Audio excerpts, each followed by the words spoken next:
The brass bell above the door of Haven Diner rang out with a familiar chime, a soft, nostalgic sound that seemed to echo through the quiet lull of a late morning. Frank Dawson stepped inside, his worn leather jacket soaked from the steady October drizzle. His shoulders drooped slightly, as if carrying not just the weight of the weather, but an entire season of memories. At 50, Frank moved with the deliberate care of someone shaped by a lifetime of hardship. Each step carefully measured, like a man who knew too well how quickly the world could shift beneath his feet. Some people aged with time. Frank had aged through pain. His salt and pepper hair was combed neatly, his faded button-down shirt ironed despite its years, and his distant gaze carried a stillness that only comes from long-held grief. It was Thursday, 11:47 a.m. sharp. For nearly a decade, Frank had arrived at this exact time and sat at the same table by the window overlooking Pine Street. That table had once been shared with Margaret, his late wife, whose laughter had filled this very space like sunlight. Since her passing, the world had grown vast and hollow, but this diner remained the last fragile thread that tethered him to her. But something felt different today. The warmth that usually welcomed him had vanished. Familiar faces were gone, replaced by younger staff who moved with the restless impatience of people who hadn't yet learned that kindness takes time. "Welcome to Haven Diner," a young woman called out, her voice coated in a superficial sweetness. Kylie, 26 years old, newly promoted to shift manager after just 3 months. She ran the diner like a high school clique, where kindness was measured by tip percentages and the size of a customer's check. Frank didn't respond. He simply nodded politely and made his way to his usual booth. The vinyl seat let out a familiar creak as he settled in, a small grounding sound that reminded him he was still somewhere he belonged. He didn't open the menu. He hadn't needed to for years. Margaret used to smile and tease him for being so predictable. It was one of those tiny rituals that had made life feel full. A young waitress approached. Her name tag read Ashley. She didn't smile, didn't greet him. Her eyes stayed fixed on her notepad. Frank offered a warm, gentle smile. "Good morning," he said softly, his voice carrying the dry rasp of a man who rarely used it. "I'll have a small black coffee and the toast and eggs, please. Same as always." Ashley jotted it down without a glance. "That all?" "Yes, thank you."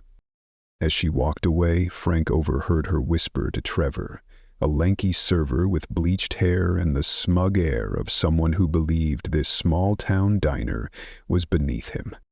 "Old cheapskate's back. Same $5 order." Trevor snorted. "What's he gonna tip, nickels?"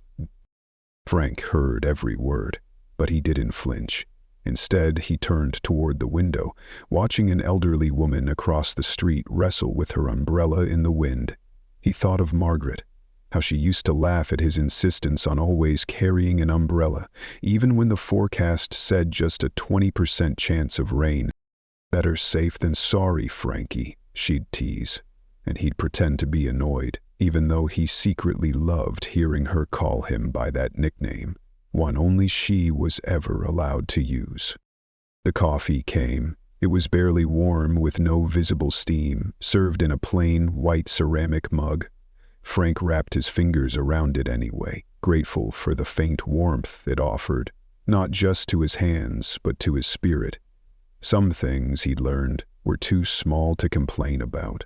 Life had taught him to choose his battles. "Excuse me," he said gently as Ashley passed again. "Would you mind warming this up a little?" Ashley sighed dramatically, rolling her eyes for the benefit of her co-workers. "I guess," she muttered, as though doing her job was some kind of punishment. Behind the counter, the whispers turned into barely concealed chuckles. "Virique like clockwork. Orders the cheapest thing. Probably counts every penny." Frank didn't respond. He just sat, quietly folding his hands on the table, his dignity intact despite the invisible barbs being hurled his way. After all, he was used to being unseen, used to being misjudged. 15 minutes later, his food arrived. The eggs were cold, yolks congealed into a thick, lifeless mass. Still, Frank bowed his head, folded his hands together, and gave thanks not just for the food, but for the patience that still lived within him, and for a world he hoped would one day become softer to people like him.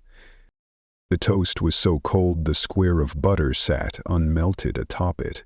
Frank stared at the plate for a moment, not with disappointment, but with memory. This exact meal had once been a celebration. Years ago, it had been a luxury. He and Margaret's Thursday tradition, when money was tight, but love had been abundant. "Thank you," he said softly, even as Ashley turned her back before the words reached her. Trevor leaned against the espresso machine, sneering openly. "Look at him," he whispered to Kyle, the newest hire. "Eating that crap like it's gourmet." Kyle snickered. "Maybe he can't taste anything anymore. Isn't that what happens to old people?" Frank kept eating, methodically and slowly, just like he had every Thursday since Margaret's death, not because the food was good, but because she had once told him, "Slow down, savor every bite, Frankie. You never know when life's going to change." This was his way of honoring her. What the staff didn't know was that Frank used to be one of the most respected contractors in town. He had built half the houses in the neighborhood with his own hands. For 15 years he'd volunteered every weekend at the local community center, teaching woodworking to kids with no one else to guide them.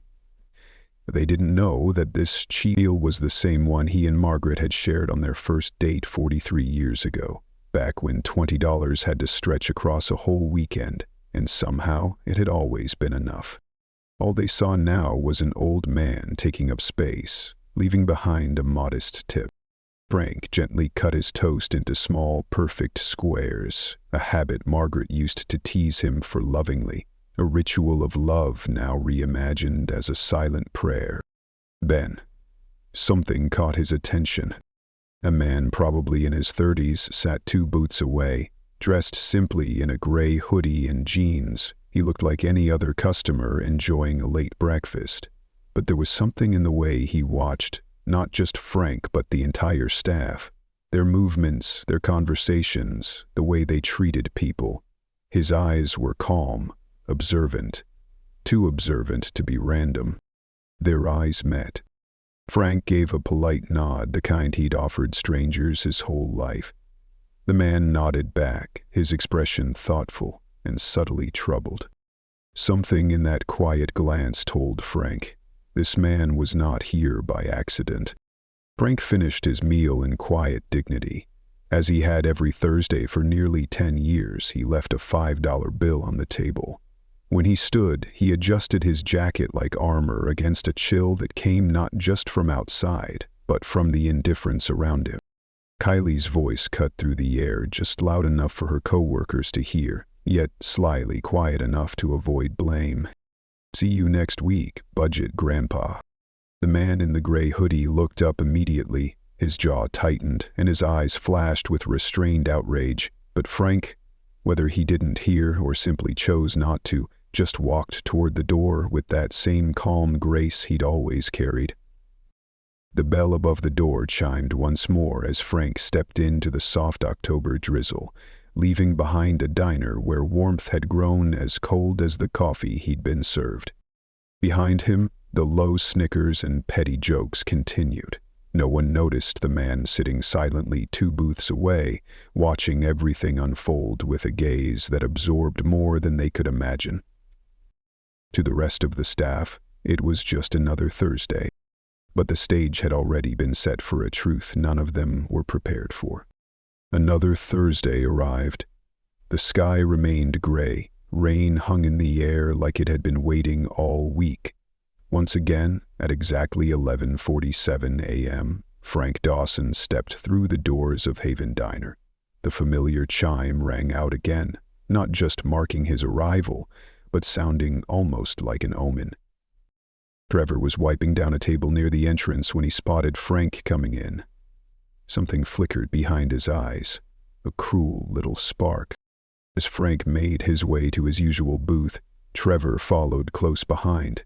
Then, with twisted delight, he began an exaggerated performance, hunched postures, slow shuffling steps, mocking the way Frank walked with old injuries and weary bones. "Good morning," Trevor croaked in a parody of an old man's voice.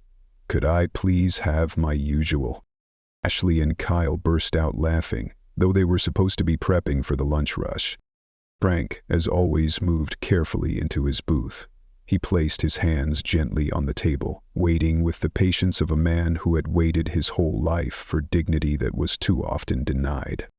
"Oh my God, Trevor, stop!" Ashley giggled, but her tone wasn't one of disapproval. It was encouragement, disguised as feigned concern. "What?" Trevor said in a mock defensive tone. "I'm not lying. He shows up every week, same order, like clockwork, and acts like he owns the place."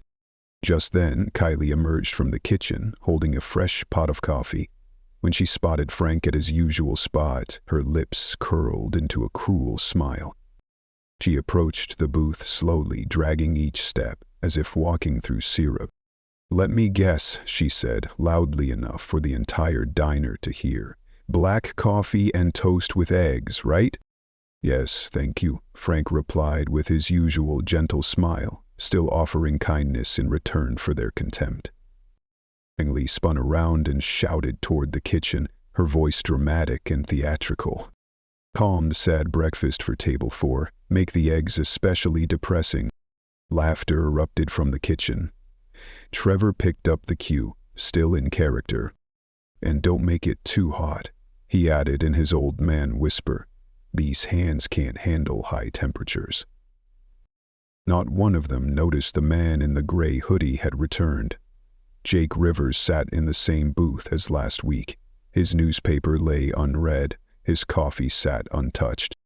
But his eyes missed nothing. Jake's jaw tensed as he watched the performance unfold. The cruelty wasn't accidental. It was a carefully rehearsed humiliation of a man who had never done anything but quietly exist among them. When Ashley finally brought Frank's order, Jake saw everything from where he sat. The food was intentionally cold. The eggs were congealed on the plate. The toast looked like it had been sitting under a heat lamp for hours. But Frank, undeterred, simply thanked Ashley, his voice warm, sincere, as though he'd just been handed a gourmet breakfast. Then he began eating, bite by careful bite, with the same thoughtful composure he'd shown every Thursday. He moved as if each small act mattered, as if there was still grace to be found in routine. "Seriously, how does he eat that?" Kyle whispered, his voice barely low enough to avoid being overheard. "Maybe his taste buds died with his wife," Trevor answered, each word a blade. This time, several staff members laughed out loud. Jake's hand gripped his coffee cup so tightly his knuckles turned white. They didn't know. They had no idea who they were mocking. They saw only an old man with slow steps and a cheap order. They couldn't see the life behind those tired eyes, the history, the goodness, the heartbreak. But Frank sat there as if their cruelty were nothing more than passing wind. He absorbed it all, quietly, without resistance. Halfway through the meal, he looked up. "May I have some hot sauce, please?" he asked politely, a small change from his usual order. Ashley rolled her eyes and stomped off. When she returned, she slammed the bottle down with enough force to make it bounce. "Anything else?" she snapped, her tone barely restrained. Frank looked up at her and smiled. "No, thank you. You've been very kind." Those words, so simple, so sincere, hung in the air like a quiet indictment. Trevor echoed it in a mocking tone. Very kind. She could spit in his food and he'd thank her for the extra seasoning. Kylie nearly choked on her laughter. Let him heat it up with those ancient hands of his. The kitchen staff erupted again. And that was it. Jake couldn't stay silent anymore. This was no longer rudeness. It was humiliation, calculated, systematic, cloaked in laughter to make the cruelty easier to swallow. But there was something else, something deeper, that made Jake feel a tightness in his chest. As he watched Frank eat those cold, lifeless bites with quiet patience, memories long buried began to surface. A warm voice echoed in his mind, a steady hand that once helped him fill out an assistance form, a man who had believed in him at a time when he couldn't even believe in himself. Jake leaned forward, his eyes fixed on the older man's face. Time might have painted over the details, but the core remained untouched. The gentle eyes, the way he sat upright, the quiet strength in his posture. It was him, without a doubt. Frank Dawson, the man who had changed Jake's life when he was just an 18-year-old kid working the night shift at a greasy spoon called Mel's, scraping by on tips and pocket change, trying to save money for college while supporting his sick mother. Back then, Jake had been sleeping on friends' couches, juggling 2 jobs, and clinging to a fading dream of starting his own food cart one day. Frank, just another regular customer, would always arrive with a warm smile and something more precious: respect. While other patrons barked complaints about cold coffee or slow service, Frank asks how Jake was doing. He listened, he tipped generously, even though he clearly wasn't well off himself. "You've got good instincts, son," Frank had told him once after Jake had nearly broken down from a difficult customer. "Don't let this place make you bitter. There's goodness in feeding people, even if they don't say thank you." But it wasn't just the advice. Frank acted. When Jake's mother was hospitalized and the medical bills piled up, when Jake was about to quit school to work full-time, Frank noticed something wasn't right. "Tell me what's going on," he said softly. Jake couldn't hold back the tears that night. He poured everything out: his mother's illness, the debt, the dream that felt more and more like a fantasy. Frank didn't judge. He didn't preach. He just nodded, reached into his worn wallet, and pulled out $300. Almost everything he had that month. "This isn't charity," Frank said. "It's an investment. When you make it, you'll pay me back. But for now, take care of your mom. And don't give up on that dream."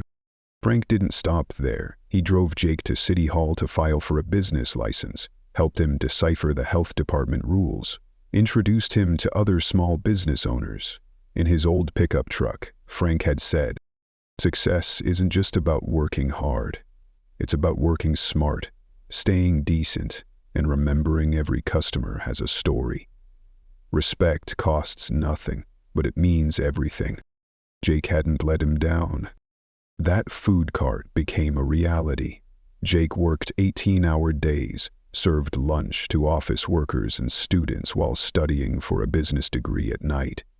Within 2 years, he paid back every penny, plus interest, which Frank had tried to refuse.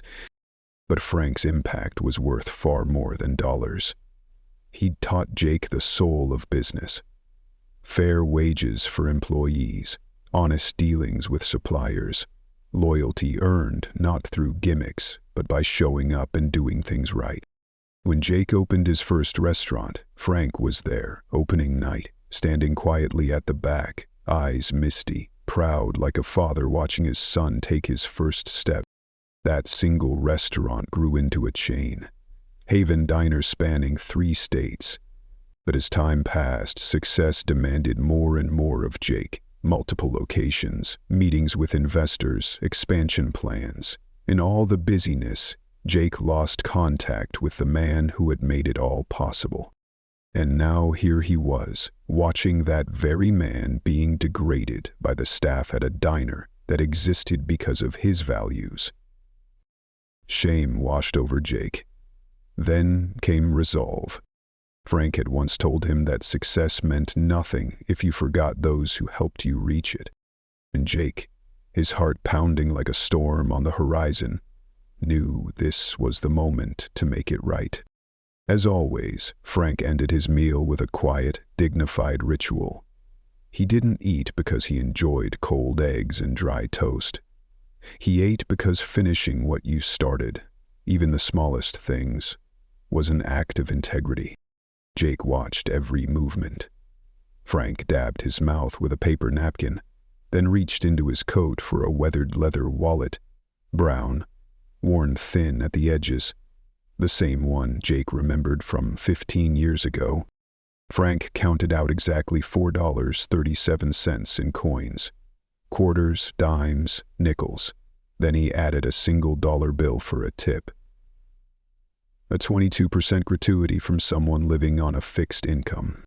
He arranged the coins neatly beside his plate, a silent expression of gratitude, a respectful farewell to a place that had long forgotten how to return the favor.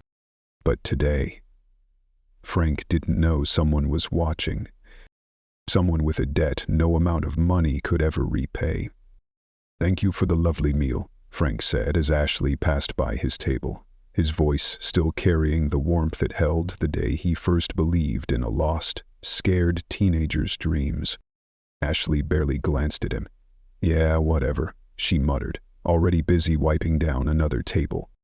Frank rose slowly, adjusting his jacket for the chill outside, but before he could touch the door handle, the sneers came again. Kylie, her voice as sharp as cut glass, lifted the dollar bill and change Frank had left behind, holding them up like evidence at a mock trial. "Wow, a whole $1, she snorted. "Maybe I'll put it toward my kid's college fund. Should cover a sheet of notebook paper." Laughter exploded from behind the counter. They didn't realize this wasn't just the end of Frank's Thursday ritual. It was the beginning of their reckoning. Trevor chimed in.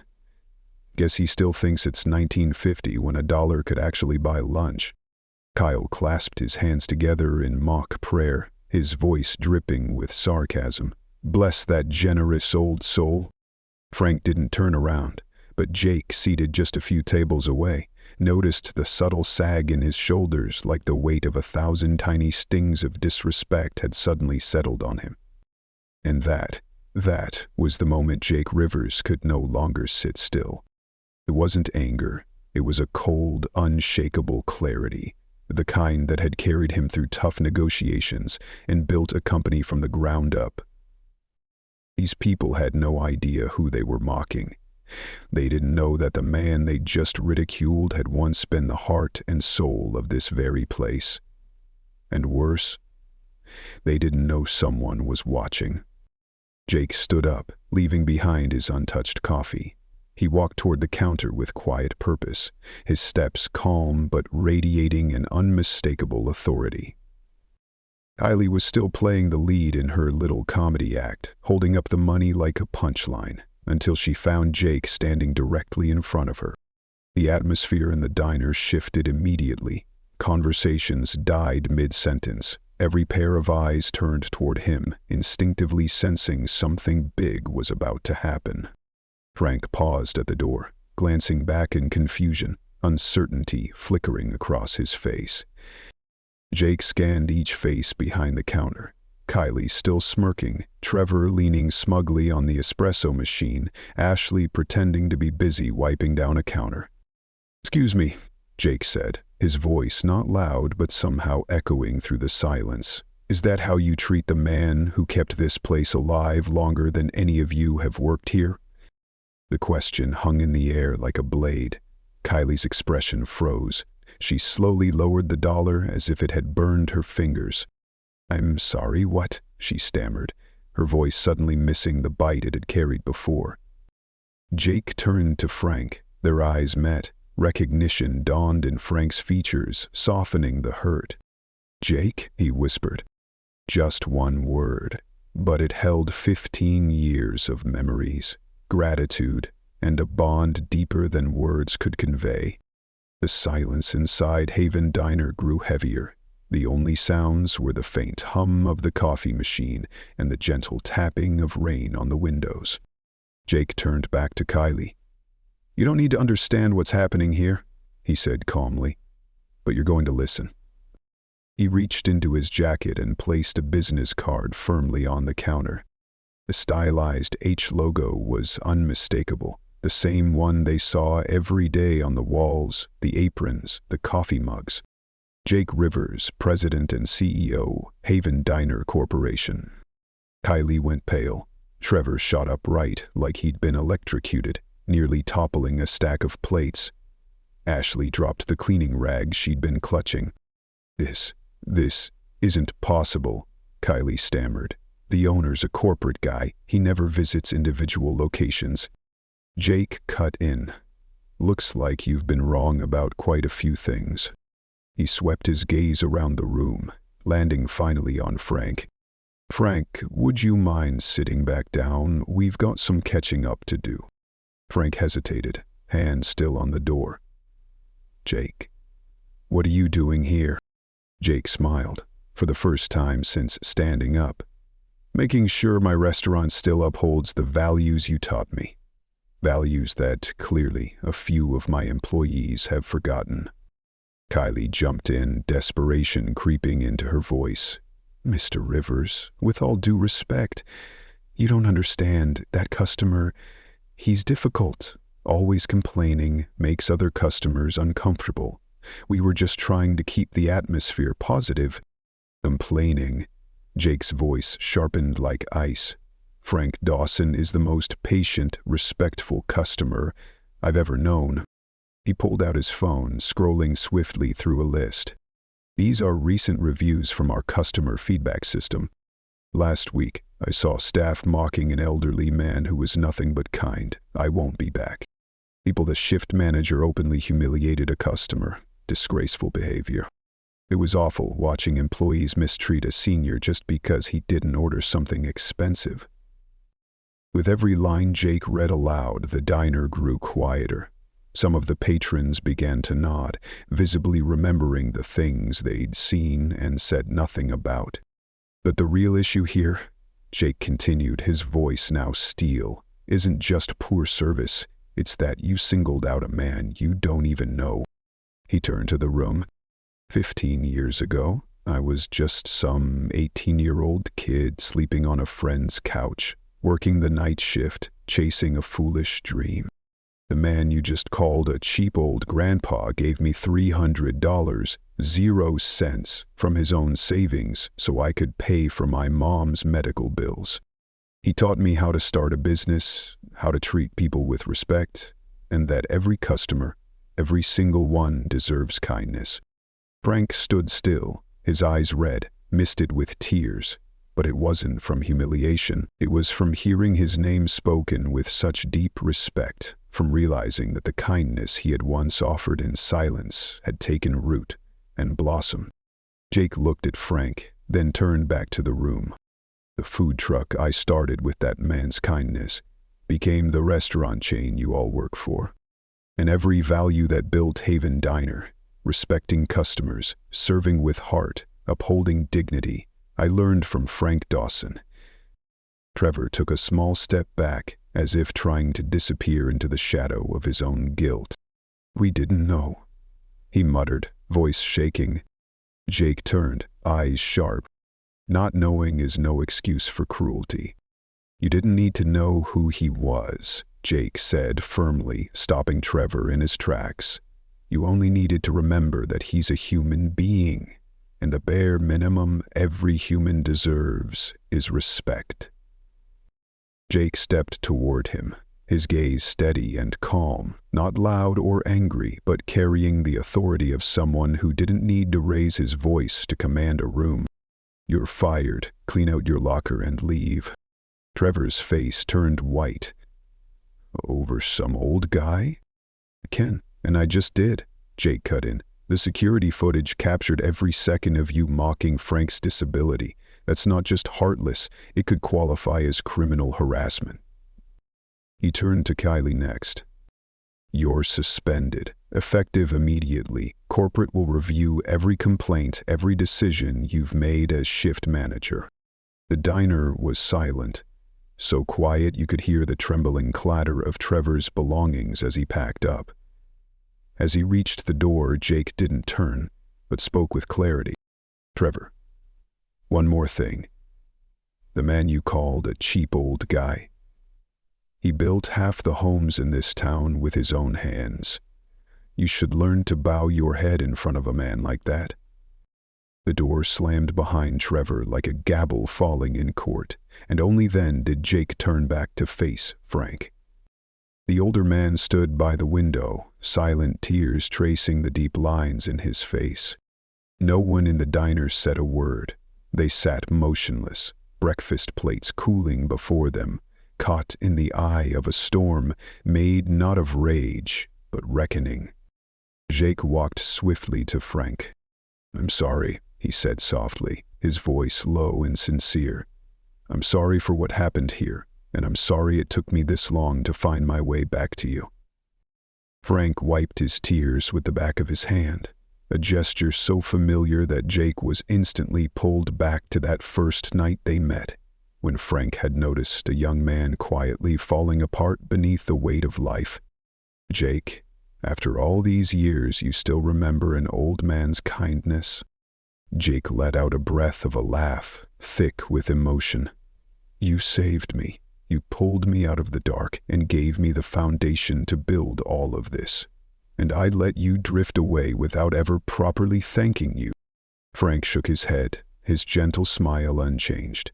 "Son, you don't owe me anything. Watching you succeed, that's been the greatest reward of my life." "No," Jake replied firmly. "The real reward is you sitting back down and helping me make this right." Frank returned to his usual table, the one by the window facing Pine Street.